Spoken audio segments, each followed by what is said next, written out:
les jours, mais on n'a pas le choix. Nos téléspectateurs, nos internautes, ils nous suivent. Tey on sent que au niveau de l'opposition quand même ñëpp a ngi ku nekk yaa ngi samp sa ndënd à l'instar de Bougane, Malick Gakou, Déthié Fall, Thierno Alassane, voilà ku nekk yaa ngi ne bokk nga bëgg nga en tout cas bëgg nga bokk. son candidat à la candidature bëgg nañ bokk. donc cet éclatement là bi nga xamante ni yow seetlu nañ ko si opposition bi est-ce que c'est pas quelque chose qui va contribuer à affaiblir l'opposition une fois, n'est-ce pas, aux élections présidentielles? Oui, mais on a eu des élections où il y a eu énormément de partis qui sont partis aux élections, mais ça n'a pas empêché à l'opposition de gagner. Oui. Une démocratie dafa soxla une participation te gëm naa ni effectivement parrainage bi c'est un filtre. dañ bàyyi gars yi ñu dem maintenant nag il faut identifier qui est parti et qui ne l'est pas parce que il y a des partis qui ne sont partis que de nom. Parce que est-ce que il faut am na lu code électoral wax quand on est un parti politique. Bien sûr. Est-ce que yaa ngi il y a un cahier de charge est-ce que yaa ngi def say rapport annuel. say congrès est-ce que yaa ngi def say congrès et cetera. Ceux qui ne remplissent pas ces conditions, ceux qui ne respectent pas ça, il faut les éliminer d'office et maintenir les partis sérieux. Oui. C'est comme partout, hein. Il y a des gens qui se disent journalistes qui ne le sont pas. Oui. Oui. Qui animent juste la galerie. Il y a des gens qui se disent rappeurs et qui ne le sont pas, qui se disent marabouts et qui ne le sont pas. Effectivement. Maintenant, il faut savoir identifier qui est marabout. Et qui ne l'est pas. Et qui ne l'est pas. Oui. Qui est parti politique et qui ne l'est pas. D'accord. Mais li may gis li intéressant mooy c'est le renouvellement de la classe politique. On n'a que des jeunes maintenant. Oui. Et c'est le temps des jeunes. C'est fini pour le temps des vieux. Les vieux ne gagneront plus des élections. D'accord. Ils ne gagneront plus. C'est le temps des jeunes parce que loolu la élément de langage bi température u dëkk bi loolu la laaj. Parce que souvent on dit la violence. Nous-mêmes nous aimons la violence. Yàgg nga seetaan ñaari ginaar yuy xeex. Oui. Combat boxe neex na la. Catch neex na la. Balla Gaye dóor na uppercut Yékini neex na la. Oui. ah Eumeu Sène moo ëpp doole dafay toroxal Balla Gaye et cetera et cetera. Est-ce que vous vous souvenez le combat de Eumeu Sène ak Gris Bordeaux. ñu dóorante ba deret di tuuru Eumeu bët bi toj mu kole xeex daan. Le lendemain tous les Sénégalais ont mis ici. Bien sûr. De la colle. C'est une célébration de la violence. Oui. Et ça xam loolu il faut que ñuy taxaw di ko gëstu di ci bàyyi xel cette petit détail ça nous dit notre société. Oui. Parce que notre société elle nous parle à travers des mots mais elle nous parle à travers aussi des actes. Tey boo xoolee dans le langage courant da ngay dégg jaay ma guerre bi. Oui. am na sax woy. jaay ma guerre bi waaw. di nga dégg duma ko may dara. C'est des expressions qui la. caw sa xiir. ay caw sa xiir. Ça c'est de la violence. C'est tout oui Oui. ku dee sa yaay juraat. gatsa nag. waaw. Parce que des fois nit ñi dañuy soxla loolu. Si Ousmane Sonko parlait comme Abdourahmane Diouf il ne serait pas aimé. Non. C'est sûr. Et ku ci nekk am na lu la particularisé je veux m'arrêter sur ces deux-là.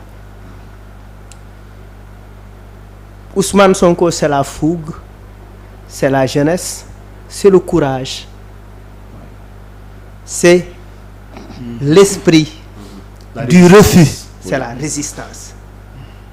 Abdourahmane Diouf boo ko dégloo fan yi dégg naa il a dit un truc qui m'intéresse. Il dit balaa dara Sénégal, le Sénégal d'abord, et il dit décomplexer nos institutions.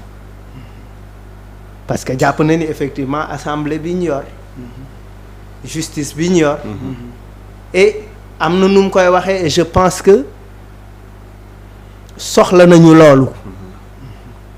On a besoin que la jeunesse ait de la fougue mais on a également besoin que la jeunesse raison soit gardée. réfléchie, soit raisonnée. ñaar yooyu luñ soxla la parce que ñaar yëpp énergie la. c'est ça l'équilibre. c'est loolu mooy équilibre bi loolu lu am solo la luñ soxla la jeunesse su candidat yi également mooy que ni def ko ci dugal ko ci liggéeyu Y'en a marre.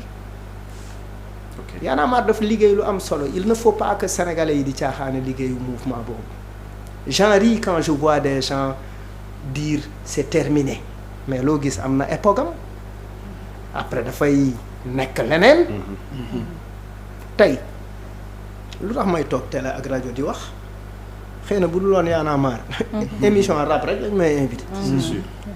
tey fu ministre toog rappeur mën na fa toog loolu lu Y'en a marre liggéey la fu ministre toog rappeur toog fa et il parle au même titre sans complexe oui. mooy sax renouveler les débatteurs sur les plateaux parce que plateau yi ko ci doon am benn sëriñ un avocat costume cravate un gars d'un parti mais aujourd'hui il y a forcément un rappeur partout est-ce que tu vois ba pare les slogans dans les campagnes les slogans de campagne wala de mobilisation dellul si ginnaaw qu'est-ce qu'on disait tey la waalo gën a aay contre les coupures d'électricité oui. daas fanaanal doggali sama askan sama bakkan aujourd'hui il y a le jargon hip-hop dans le langage politique ne faut pas forcer. oui. oui.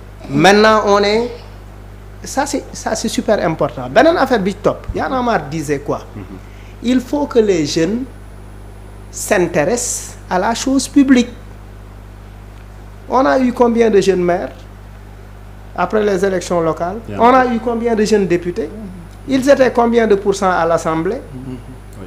mais loolu liggéey la bu Y'en a marre def du moom kese nag oui bien sûr. et c'est important de le rappeler parce que vouloir définir Y'en a marre comme un mouvement va-t-en-guerre c'est se tromper c'est un mouvement composé de toutes les catégories sociales tu vas retrouver de grands avocats dans le mouvement Y'en a marre tu vas retrouver de grands scientifiques de grands fabricants de voitures de grands ingénieurs des musiciens tout le monde le rappeur des artistes tu retrouves tout le monde xam nga loolu dafa am solo pourtant bi ñu koy théoriser naan il nous faut un nouveau type de politique un politique qui n'est pas dans les schémas classiques un politique qui suit les mutations limal ma candidat wu tey ndax di nga ci gis pas boo ciy gis pas benn nga ci gis amatul et ça c'est important parce que ils pourront parler aux jeunes parce que y avait un décalage entre le discours du politique et la jeunesse parce que ay pas yuy toog xalaatu pas bëgg ko wax ay booy duñ la dégg c'est vrai daf mel ne ma ñëw tey naan woy sama doom Véronique wala Kumba woy di leen wax Madonna ama temps booy amoon na yëre yu gàttu yi yemoon fii yu turoon Madonna mais loolu mooy crop top ça a changé ça a changé ñun wala ma ñëw naan ko Véro waaye kañ dem Sandaga ma jëndal la jëngal il me dit non papa oversize la ñuy wax léegi oversize mooy tubéy bu ëpp mooy size bu la dépassé et ça xam même booy xool les éléments de langage on changeait partout ñun bu jëkk bu ñuy rap on disait ci géro bi laa dëkk mais léegi ñoom deep ils disent bendo mooy géro ñun dañ doon wax fake ñoom deep ils disent snitch et il faut que les politiques comprennent ce langage-là pour pouvoir communiquer avec les jeunes. C'est pourquoi Idrissa Seck est déphasé. Ah bon? Il est déphasé. Ah, mais c'est comme c'est comme j'entendais un homme du Néandertal parler. Ouais. C'est comme il est déphasé. Non, il est déphasé en fait juste pour rappeler. bato bi dem na bu yàgg. Ouais non xoolam waaw mu ngi ci tefes gi taxaw. tefes gaal gi tëmb na. waaw fekk gaal gi tëmb na. En fait, Idrissa Seck ma nga Kayar du teeri. Idrissa Seck aujourd'hui ci 2000 quoi maanaam li ma wax 2000 la bëgg wax ba léegi quoi. non c'est ça qui est non moo tax ma ne les mutations. Oui. C'est le temps des jeunes. Ils n'ont pas su se réinventer apparemment. C'est pas pour dire que les vieux ne sont pas bons hein. Non, ils sont bons. mais c'est le temps des jeunes.